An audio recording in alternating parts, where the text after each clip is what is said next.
가나안 땅에 와서 하나님을 잘 섬기고 하나님의 성전을 중심으로 사는 사람을 성경에서 뭐라고 하느냐?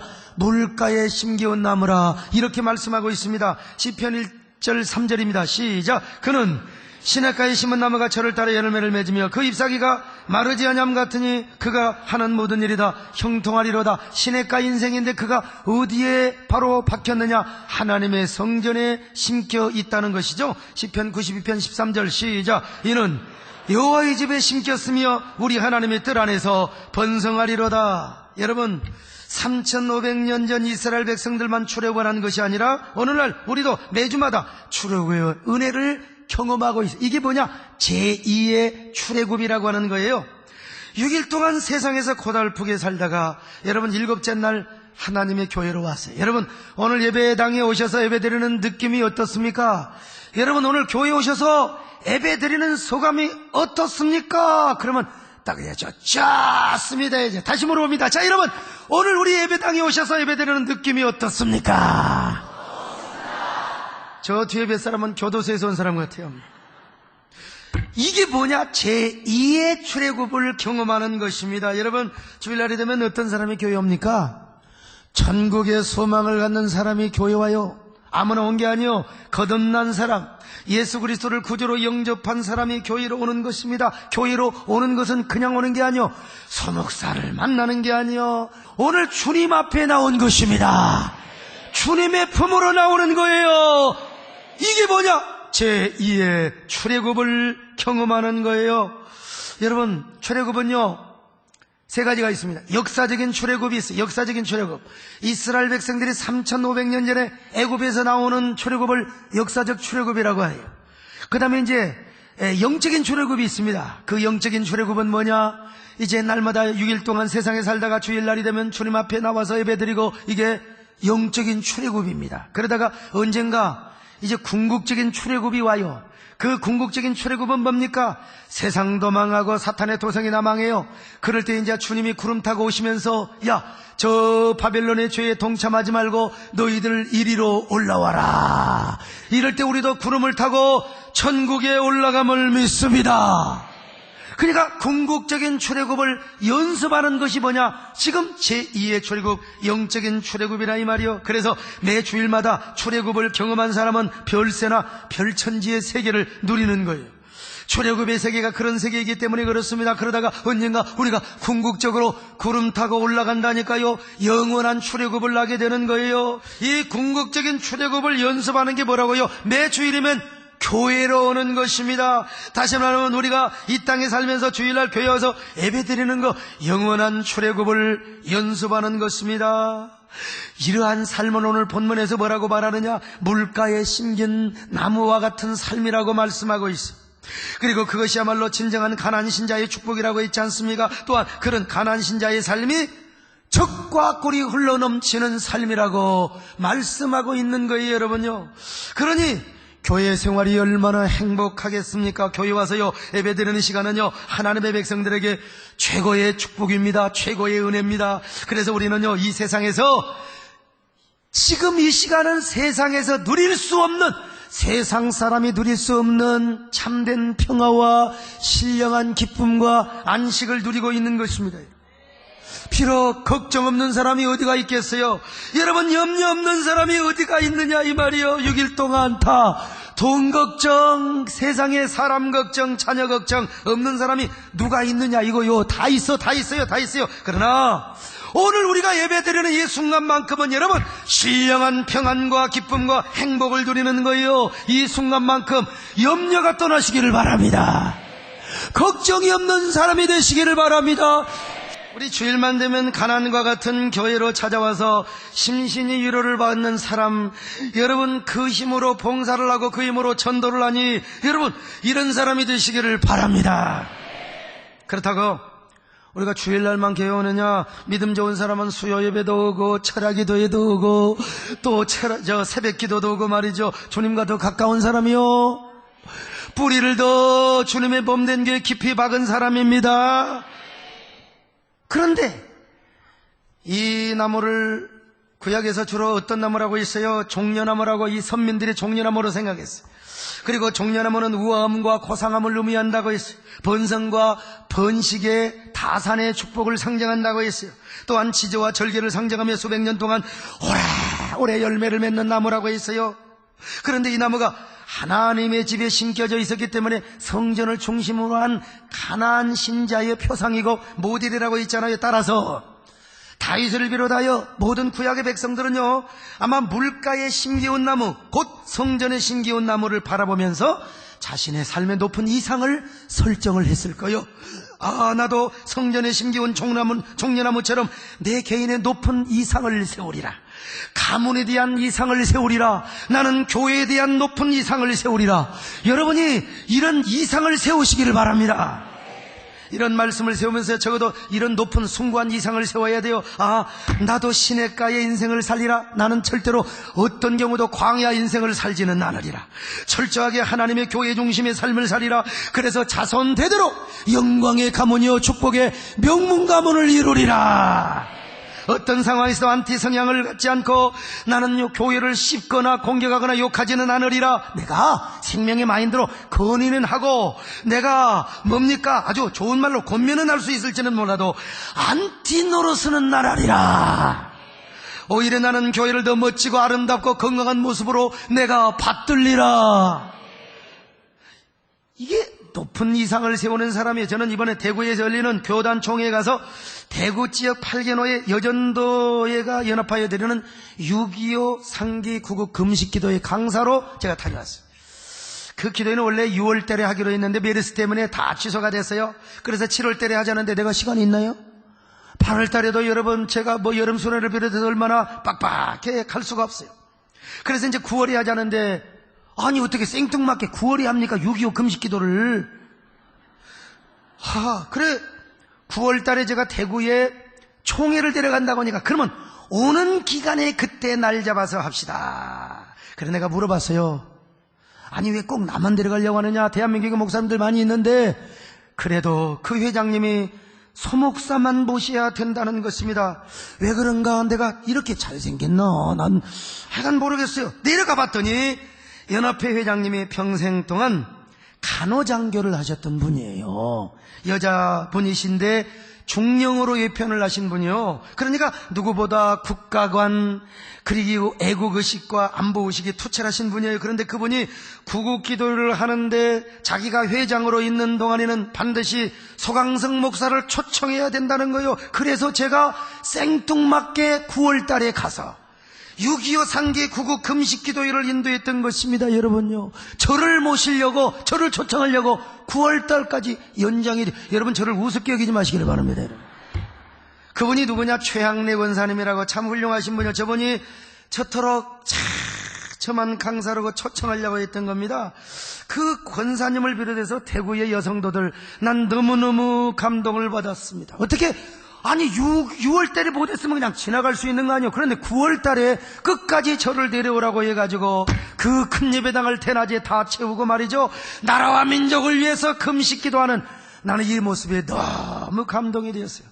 저는 어디나 집회를 가도 사례비에는 제가 자유함을 갖습니다. 여러분, 가난한 교회나 건축하는 교회나 또 이 적잖은 교회나 여기는 적잖하지는 않겠지만 내가 너무나 감동이 돼가지고 권사님 사례비 봉투를 2개나 주더라고. 2개 얼마 훅 불고 보여서 흘러다가 아예 보지도 않고 권사님 그거 그냥 이 구국기도에 좀 쓰시고 내년에도 더 많이 사람 통하는 데 쓰십시오. 얼마나 아름답고 감동이 넘칩니까? 에? 그랬더니 세상에 또 가는 정이 좋아서 오는 정이 좋더라고. 또 추석이 됐다고 다 그냥 송이버섯을 그냥 아주 좋은 것을 보내왔어요. 몇 킬로인가 지금 달아보지는 않았지만요. 진짜 우리 최학래 권사님 참 내가 다시 감사하고 정말 가난한 신자의 모형입니다. 모형이요. 그런데 저는 거기서 또 한 분의 권사님을 만났는데 서연순 권사님이라고, 그분도요 세상에 시아버님도 그 교회 장로님, 남편도 장로님, 어머니도 권사, 본인도 또 권사, 그리고 자녀들이 교회를 지키고 있는데 말이죠, 얼마나 훌륭하신 분인지. 교회가 몇 년 전에 어려움이 있었어요. 젊은 애들이 말이야 막 그냥 안티그룹을 만들어가지고 막 세상에 그냥 그 목사님을 혼쭐내고 그냥 아주. 그런데 그때 기도 부대를 만들어 놓고 하나님 우리가 기도가 부족해서 그렇습니다. 아침부터 저녁까지 기도하며 밤을 새우며 기도하며 그리고 안티그룹 사람들을 만나고 다니면서 여러분 교회는 하나님이 끌어가는지 사람이 그렇게 하는 게 아닙니다. 그렇게 하는 게 아니에요. 눈물로 권면을 하고 다녔어요. 진짜 훌륭한 분이요. 근데 그분이 얼마나 기도를 많이 하고 좋은 말을 많이 하고 권면을 많이 하느냐? 우리 권사님들이 다 배워야 돼요. 그 교회를 수백 명이 나갔는데 그 나간 성도들도 그 권사님은 존경을 해. 그 권사님을 존경을 해. 근데 이분이 TV를 통해서 제 설교를 막 계속 들은 거예요. 그래서 은혜 받은 것을 갚겠다고 막 저에게 식사를 대접한다고. 여러분 좀 이렇게 할머니한테 식사 대접 받으면 제가 좀 불편해요.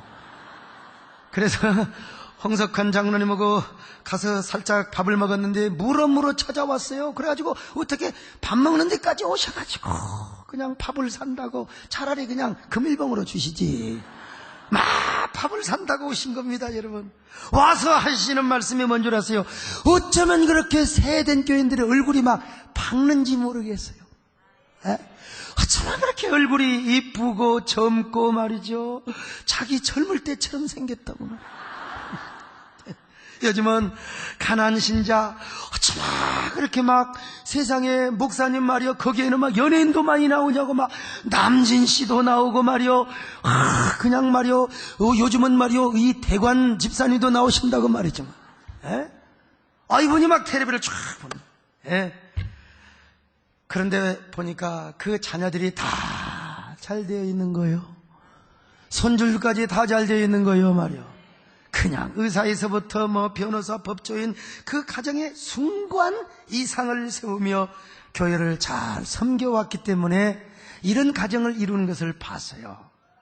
저는 그런 생각을 해봤습니다. 옛날이나 지금이나 고상하고 우아하고 위대한 이상을 세우며 살아갔어.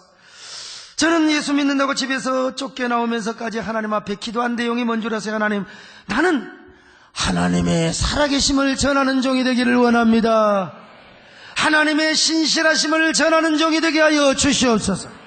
저는 고상한 품성을 가진 고매한 인격자나 성자라는 소리를 듣는 것보다는 주여, 저 소강성 목사는 정말 하나님의 참된 종이었다. 나는 엘리야를 통해서 그걸 배워요. 엘리야가 하나님 앞에 기도할 때 뭐라고 기도했습니까? 주여, 저 바알도 있고 아세라도 있고 수많은 신들이 있다고 하지만 그러나 여호와 하나님이 참신인 것을 알게 하여 주옵소서. 여호와 하나님이야말로 참 하나님이라는 사실을 알게 하여 주시옵소서. 그리고 이 종이 여호와 하나님의 참종이라는 걸 알게 하여 주옵소서. 엘리야 같은 종이 되기를 원한다 이 말입니다. 여러분, 비록 제가 망가지고 노쇠하고 또한 욕을 먹는다 하더라도 하나님의 영광을 돌리고 하나님의 성을 높이는 일에는 제가 기꺼이 총대를 메고 싶다 이겁니다. 여러분요, 실추된 교회의 영광성을 세우는 종이 되고 싶다 이 말입니다. 그래서 제가 죽으면 제 비석이 이렇게 쓰라고 내가 아예 유언을 수십 번을 남겨놨어요. 여기 하나님의 살아계심을 목이 터지도록 증거한 사람이 잠들어 있노라. 우리 하나님은 만물이 여김을 받지 않으시는 하나님이시라고. 우리 하나님이야말로 살아계시고 신실하시고 선하심과 인자하심이 영원하신 분이라고 외치던 자가 영광스러운 부활을 기다리며 잠들어 있노라. 그렇게 함으로써 제가 제 무덤 앞을 지나가는 사람들까지도 은혜 받게 하는 거예요. 나의 비석을 보는 사람으로 하여금 하나님의 살아계심을 다시 깨닫게 하는 겁니다. 여러분, 제가 가끔 공원묘지 가잖아요. 거기 비석을 보면 막 누구 지묘 이런 거 뭐 보지도 않아. 아이고 김씨가 죽었구나, 이씨가 죽었구나. 그런데요, 여기 부활을 애타게 기다리며 잠들어 있는 어린아이가 있다. 이 어린아이 하나님 부활하고 싶어요. 요런 이 비석을 보면 제가 이야, 하나님, 이 아이는 반드시 부활할 줄로 믿습니다. 그리고 이 아이의 부모를 하나님이 책임져 주시고 지금도 위로하여 주시옵소서. 나는 이런 데서 힌트를 얻었다 이 말입니다. 여러분, 아무튼 이런 고상한 인생, 고상한 삶의 이상을 세우며 살아가자 이 말입니다. 목사도요, 다 특징이 있습니다. 어떤 사람은 아주 여린 소리로 아주 모성애적 감정을 일으키면서 아주 감성적이고 부드럽고 유약한 스타일로 힐링 메시지를 전하는 그런 분도 있습니다.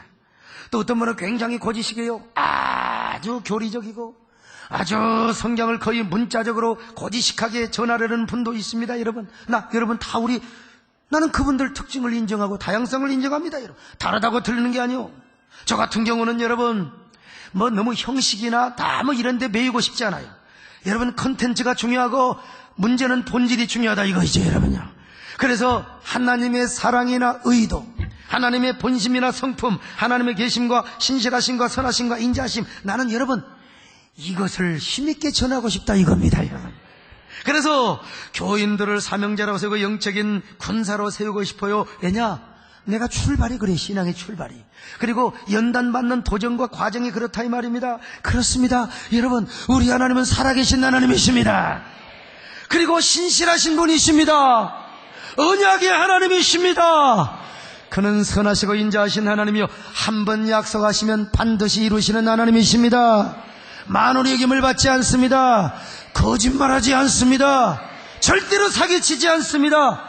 언제 하나님이 여러분을 실망시켜 보셨습니까? 그때는 실망인 것처럼 보이지만 지내놓고 보니까요 합력하여 선을 이루셨어요. 여러분 모두 가난한 신자, 복이 있는 사람, 흔들림이 없는 복된 사람이 되시기를 축원합니다. 자, 그렇다면 이런 가난한 신자는 어떻게 살아갈 것인가? 가난한 신자의 라이프 스타일, 성경은 이렇게 말씀하고 있어요. 자, 시편 1편 1절입니다. 시작. 복 있는 사람은 악인들의 길을 따르지 않으며 죄인들의 길에 서지 않으며 오만한 자들의 자리에 앉지 않는다 이 말입니다. 복 있는 사람, 다시 말하면 여러분 가난한 신자의 라이프 스타일은 먼저 악인들의 꾀를 따르지 아니한다, 죄인들의 길에 서지 아니한다, 오만한 자리에 앉지 아니한다. 여러분 물가에 심겨운 나무가 성전 중심으로 살아가는 사람이 어떻게 악인들의 꾀를 따르겠습니까? 어떻게 죄인의 길에 서겠습니까? 오만한 자리에 앉겠습니까? 날마다 하나님의 말씀을 사모합니다. 하나님의 말씀을 묵상합니다. 시편 1편 2절입니다. 시작. 오직 여호와의 율법을 즐거워하여 그 율법을 주야로 묵상하는다다다. 여러분 여기 악인의 꾀가 뭔 줄 아세요? 아차트 레샤임이라고 하는 말인데 악인들의 모사나 계교를 말합니다. 그러니까 모사꾼들이 야야 너 뭐 이렇게 예수밖에 몰라, 아이고 바보야, 너는 교회밖에 몰라 바보야. 세상에 나오면 이렇게 정말 짜릿한 즐거움도 있고 쾌락도 있는데 네 언제까지 하나님만 의지하고 살래 바보야. 그리고 너는 맨날 주일날 교회만 나가냐 이 바보야. 아니 세상에 나가서 등산도 하고 골프도 치면 얼마나 재밌는데 이 빙신아. 이렇게 유혹하는 게 악인들의 꾀라 이 말이에요. 여러분 성경에 오지 바보란 말은 안 나왔지만 제가 알아먹기 쉽게 하는 거예요. 알아먹기 쉽게 하는 거예요. 너는 언제 그렇게 생명나무만 선택하는 거야? 그저 맨날 너같이 잘난 놈이 그렇게 생기지도 못한 저 막대먹게 생긴 아니 나는 조영남 선생님한테 아들은 막대먹게 생겼다고 그러세요. 아이나 참. 듣고 보니까 영 그게 주야로 묵상이 되는 겁니다. 여러분 머릿속에 떠나지 않는 거예요. 어떻게 소목사님 같이 막대 먹은 사람이 이렇게 큰 목회를 하느냐고. 그래서 아버지 주여 우리 조영남 쌤이 입을 고쳐주시든지 아니면 제 얼굴을 고쳐주시든지. 근데 그 목사한테 그렇게 꼼짝도 못하고 맨날 말이야, 야 목사 리더십을 한번 흔들어봐. 선악과를 선택해서 막 교회를 막 아수라장으로 그냥 한번 만들어봐. 여러분 이게 악인의 꾀요. 악인의 꾀요. 그러나 이게요 깐부기 같은 죽정이 같은 사람은 거기에 또 그냥 놀아날지 모르지만 가난한 신자, 복이 있는 사람은 절대로 이런 악인의 꾀에 넘어가지 않는다 이 말입니다. 여러분 진정한 가난한 신자는 절대로 이러한 사탄의 유혹에 넘어가지 않는단 말입니다. 여러분 뿐만 아니라 죄인의 길에 서지 아니하며, 여기 죄인의 길이라는 말이에요. 여러분 히브리 말로 데레크 하타임이라는 말인데 무슨 말이냐, 아주 굉장히 구체적인 의미를 갖고 있어요. 자, 악인의 꾀보다 죄인의 길이 굉장히 구체적이라 이 말이죠. 악인보다 죄인이 더 구체적일 뿐만 아니라 꾀라는 말보다 길이라는 말이 더 구체적이라는 말이에요. 무슨 말이냐, 악인들의 꾀는 사람들의 마음만 미혹하고 있어요. 아야 우리 함께 불평하자. 악인들의 꾀는 전부 사람의 마음을 다 이렇게 아주 불의한 마음을 가져다 주는 유혹에 믿기요. 그런데 죄인의 길은 이미 죄를 지어버렸어요. 동참해버렸어요. 그래서 함께 악인들과 함께 그 길을 걸어가고 있어버리는 거예요. 악인들의 꾀에 꼬여서 이제는 그 꾀를 실행으로 옮기는 단계, 이게 죄인의 길이란 말입니다. 근데 어느 날 교회에서 참으로 굉장히 순둥이처럼 신앙생활하는 사람이 있어요. 근데 불평꾼이 선악과 과장으로 접근을 합니다. 아니면 흉악한 이단이 천사 같은 사람으로 가장을 해서 그 사람에게 접근을 하는 거예요. 그러면 처음에는 마음으로만 유혹을 받았는데 어느새 그들이 걸어가는 길에 나도 서버렸어. 나도 그 사람과 똑같은 사람이 돼버렸네. 그래가지고 똑같이 짝짝꿍을 하며 그 사람이 가는 길을 나도 함께 걸어가고 있다 이 말이요. 여러분, 그러나 복 있는 사람은 절대로 그렇지 않는다는 것입니다. 여러분요, 진정한 가나안 신자는 악인의 꾀를 따르지도 아니하며 죄인의 길에 서지도 않는다. 어떤 경우도 마음이 흔들리지도 않을 뿐만 아니라 언제나 나는 죄인과 함께하지 않는다 이 말이요. 좁은 길을 걸어갑니다. 의의 길을 걸어갑니다. 형통한 길을 걸어갑니다. 죽정이, 바람에 나는 죽정이 켜는요, 거기에 넘어갈 수 있지만 정말로 물가에 심겨진 나무요, 가나안 신자 복 있는 사람은 이런 유혹에 절대로 넘어가지 않는다는 것입니다. 여러분요, 언제나 교회 안에서 하나님의 말씀을 주야로 묵상하며 언제나 그 말씀을 사모하는 사람이라고 말씀하고 있어요. 자, 시편 1편 1절로 2절입니다. 시작. 복 있는 사람은 악인들의 길을 따르지 아니하며 죄인들의 길에 서지 아니하고 오만한 자들의 자리에 앉지 아니하며 오직 여호와의 율법을 즐거워하여 그의 율법을 주야로 묵상하는 여러분, 이 말씀을 암송하시기를 바랍니다. 복 있는 사람이 되시기를 바랍니다.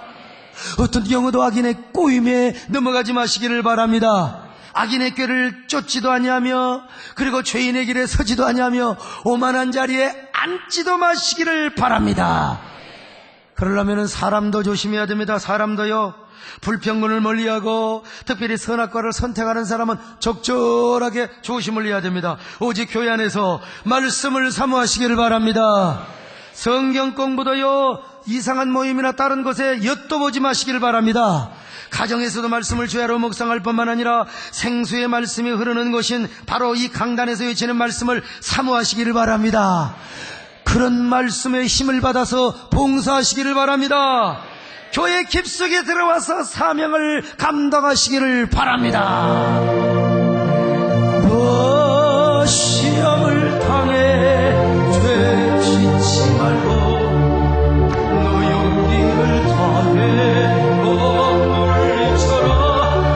너 시험을 이겨 내 힘을 얻고 주 예수를 믿어 늘 승리하라.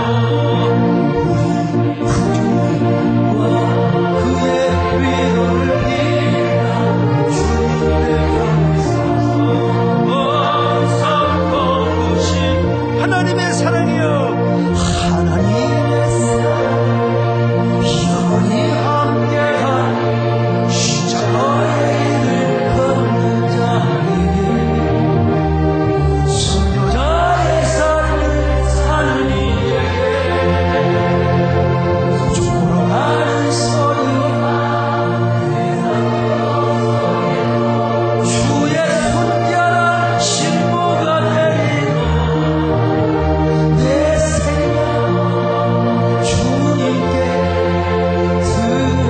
충성이여, 내 충성 주님께 내 사명이여, 내 사명 주님께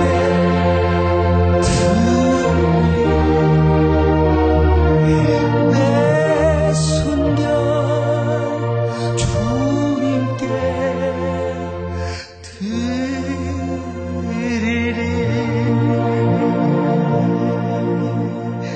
사람이 바로 가나안 신자의 삶을 사는 것이고 라이프 스타일이라는 거예요. 자, 그렇다면 이제 또 하나, 여호와의 율법을 즐거워하며 그 율법을 주야로 묵상한다. 이 도대체 어떤 의미일까? 어떤 은혜가 담겨 있을까? 정말 죽여주는 말씀입니다. 근데 시간이 다 지났어요. 다음 시간을 기대하시기 바랍니다. 근데 문제는 다음 주일은 우리 민족의 최대 고유 명절인 추석입니다. 명절의 위력을 나는 알고 있습니다. 세상의 구정의 주일이니까 소목사가 그렇게 초라하게 보이더라고. 그렇게 주일이 초라하게 보여요, 여러분. 교회가 텅텅 비어요. 할 수만 있으면 여러분 본 교회에서 예배를 드리고, 그러나 부득이하게 고향을 방문해야 돼요. 그리고 또 부모님을 살아계실 때 모셔서 추석날 꼭 내가 정말 부모님을 찾아뵈야 된다, 그런 분은 꼭 다녀오시는데 조건이 있어요. 고향 교회가 작을수록 꼭 감사헌금을 하셔야 됩니다. 근데 거기에 봉투에다가 뭐라고 써야 되느냐? 새 에덴 교회의 암흑의 집사라고 해야 돼. 그리고 가로쳐놓고 담임 목사 소강서. 좀 그렇게 하시기를 바랍니다. 그리고 아주 작은 시골 교회 목사님께는 개인적으로 선물을 갖다 드리시기를 바랍니다. 아이고 선물 못 샀대, 걱정하지 마세요. CD기에서 빼서 현찰을 갖다 드리세요. 갖다 드리면서 뭐라고 얘기하느냐? 우리 담임 목사님, 세den께 소목사님이 꼭 시켜서 한 것이라고. 하여간 그러나 주일날 놀러는 가지 마세요. 명절이라고 가족끼리 모여서 저 콘도 가고 말이야, 리조트 가시고 말이야, 세상에 어디야, 뭐 골프장 가셔서 골프 대기하고, 절대 그랬다 큰일 납니다. 여러분 주일날 아무리 중추절이라더라도 주일날 예배를 드리시기 바랍니다. 예배 드리는 가난 신자 되시기를 바랍니다.